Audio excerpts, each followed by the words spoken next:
एक गांव था जिसमें मालती नाम की एक विधवा औरत अपने 5 साल के बेटे गौरव के साथ रहती थी। मालती के पति की मृत्यु 2 वर्ष पहले ही बीमारी के कारण हो गई थी। मालती घरों में जा जाकर काम करती और अपने बच्चे का पालन पोषण करती। वह अपने बच्चे से बहुत प्यार करती थी। बेटा, आज मैं काम करने जा रही हूँ। मेरे जाने के बाद बिल्कुल भी ऊधम मत करना। ठीक है माँ, आप जाइए, मैं यहाँ पढ़ाई करूँगा। ठीक है बेटा, मैं आते वक्त तेरे लिए कुछ ले आऊंगी। जिसके बाद मालती अपने काम करने चली जाती है।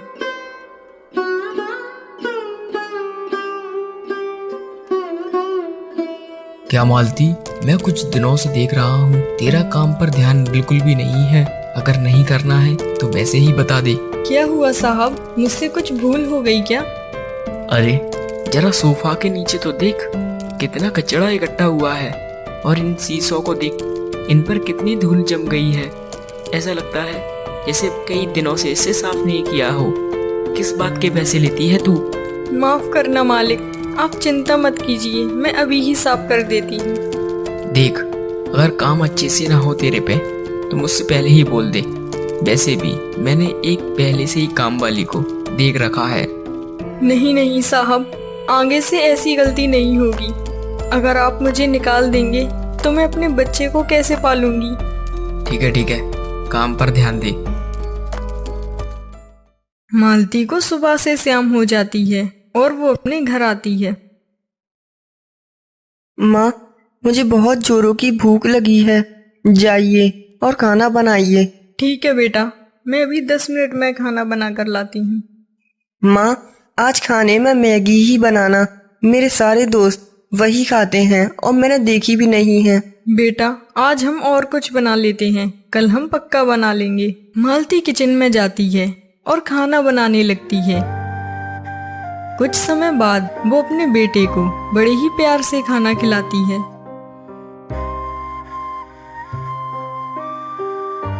बेटा, मन लगाकर पढ़ा कर देख, मैं कितनी मेहनत करती हूँ ताकि तू पढ़ सके और मेरा नाम रोशन कर सके। मुझे तुझसे बहुत आस है। हाँ माँ, मैं बहुत पढ़ूंगा और एक दिन देखना आपका नाम रोशन करूंगा। माँ, ओ माँ, मैं अपने दोस्तों के साथ खेलने जाऊं? नहीं बेटा, बाहर नहीं जाते, तुम्हें चोट लग गई तो? माँ, जाने दीजिए ना, मैं जल्दी ही घर वापस आ जाऊंगा। मेरे सारे दोस्त खेल रहे हैं। चल ठीक है, चला जा। गौरव अपने दोस्तों के साथ खेल ही रहा होता है कि अचानक से उसका पैर फिसल जाता है और वो जमीन पर गिर जाता है, जिसके कारण उसकी आंखों में चोट लग जाती है और वो रोता रोता अपने घर जाता है। माँ, ओ माँ, देखिए मेरी आंखों में क्या हो गया है, बड़े जोर से दर्द हो रहा है। अरे राम, ये क्या कर लाया तू? मैंने तुझसे कितनी बार मना किया था, पर तूने मेरी बात नहीं मानी। चल अब डॉक्टर के पास। मालती अपने बच्चे को लेकर जल्दी से डॉक्टर के पास जाती है। देखिए, इसकी एक आंख में पत्थर जाने के कारण फूट गई है। अब ये कभी भी एक आंख से नहीं देख पाएगा। डॉक्टर साहब, ये मेरा बच्चा कैसे जिएगा? इसकी तो जिंदगी ही खराब हो जाएगी। इसकी शादी ब्याह कैसे होंगे? हाँ, पर इसमें हम कुछ नहीं कर सकते। कुछ समय बीत जाता है और मालती अपने बच्चे को स्कूल छोड़ने जाती है। अरे देखो देखो, ये तो भेड़ा हो गया। क्यों रे भेड़े? अरे तू तो भेड़ा है, हम तुझसे कभी बात नहीं करेंगे। सभी बच्चे गौरव का बहुत मजाक उड़ाते हैं और यह बात गौरव को बहुत बुरी लगती है। अब मैं कभी स्कूल नहीं जाऊंगा। क्या हुआ बेटा? अगर स्कूल नहीं जाओगे तो कैसे पढ़ोगे? माँ, वहाँ के सारे बच्चे मेरी आँख को लेकर मेरा मजाक बनाते हैं और मुझसे कोई भी दोस्ती नहीं करना चाहता। ठीक है बेटा, तू चिंता मत कर, हम कल ही डॉक्टर के पास जाएंगे। और अगली सुबह मालती गौरव को लेकर डॉक्टर के पास जाती है। डॉक्टर साहब, कुछ भी कीजिए पर मेरे बच्चे की आंख को ठीक कर दीजिए। ये तो बहुत मुश्किल है। हाँ, अगर इसे कोई भी अपनी आंख दे दे तो ये हो सकता है, पर इसे आंख देगा भी तो कौन?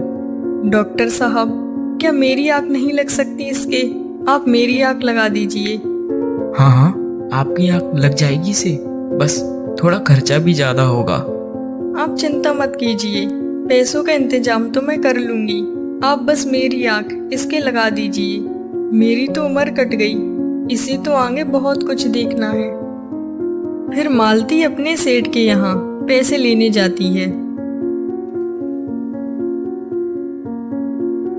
सेठ जी, मुझे पैसों की बहुत जरूरत है। मैं हमेशा आपके यहाँ काम करती रहूंगी और अपनी पगार में से पैसे कटाती रहूंगी।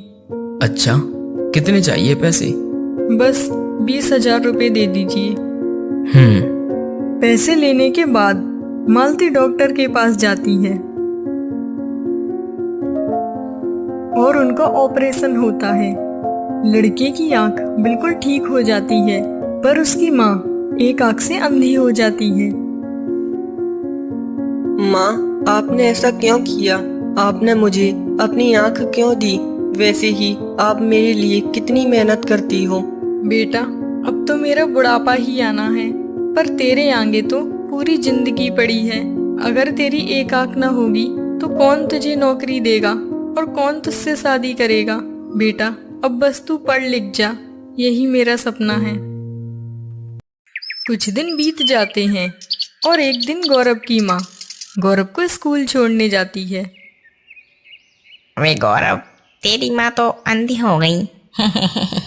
अरे गौरव, पता है मेरी मम्मी कहती हैं कि अगर अंधे लोगों की शक्ल देख लो तो दिन बहुत बेकार जाता है। अबे यार, पता नहीं किसकी शक्ल देख ली सुबह सुबह। आज का दिन पता नहीं कैसा जाएगा।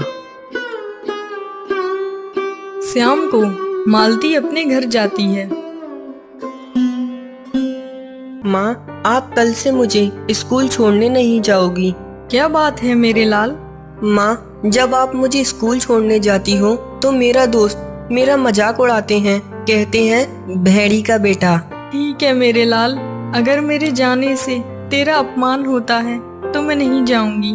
ऐसे ही 20 वर्ष बीत जाते हैं और गौरव 25 वर्ष का हो जाता है। माँ, मैं नौकरी के लिए इंटरव्यू देने जा रहा हूँ। ठीक है बेटा, जा, भगवान तेरी मदद करेगा। गौरव इंटरव्यू देने जाता है और वह इंटरव्यू में फेल हो जाता है। ये सब ना मेरी माँ के कारण हुआ है। सुबह सुबह अपना मनहूस चेहरा लेकर मेरे ही सामने आ जाती है। माँ, ओ माँ, कहाँ हो आप? क्या हुआ लाल, नौकरी मिल गई? क्या माँ, आप भी तो अपना मनहूस चेहरा लेकर मेरे सामने आ जाती हो। कहाँ से मिलेगी नौकरी? मैं समझी नहीं बेटा, क्या हुआ? मुझे नौकरी नहीं मिली और आज के बाद ये चेहरा मेरे सामने मत लाना। ऐसा कहकर गौरव अपने कमरे में चला जाता है। कुछ दिन बीत जाते हैं और गौरव की नौकरी बाहर लग जाती है। माँ, मैं शहर जा रहा हूँ, मेरी नौकरी लग गई है। बेटा, मैं भी तेरे साथ चलूं? अरे नहीं नहीं माँ, आप वहाँ जाकर क्या करोगी?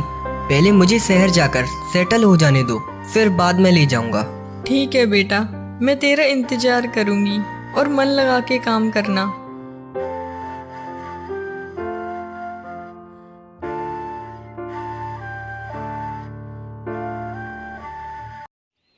ये माँ भी ना बार बार फोन करती है। अरे तो उठा लीजिए ना, शायद कुछ जरूरी काम हो। अरे नहीं नहीं, तुमसे जरूरी कोई काम नहीं है, बताओ। मेरे पिताजी ने एक बिजनेस मेरे नाम किया है, हम दोनों मिलकर उसे संभाल लेंगे। अच्छा, अब मैं चलती हूँ। बोलिए माँ, क्या मुझे फोन बार बार करके परेशान कर रही हो? बेटा, जो तू किताब लेकर गया है उसे खोल के जरा पढ़ तो। अरे माँ, मुझ पे ये फालतू कामों का समय नहीं है और आगे से मुझे बेवजह फोन मत कीजिएगा।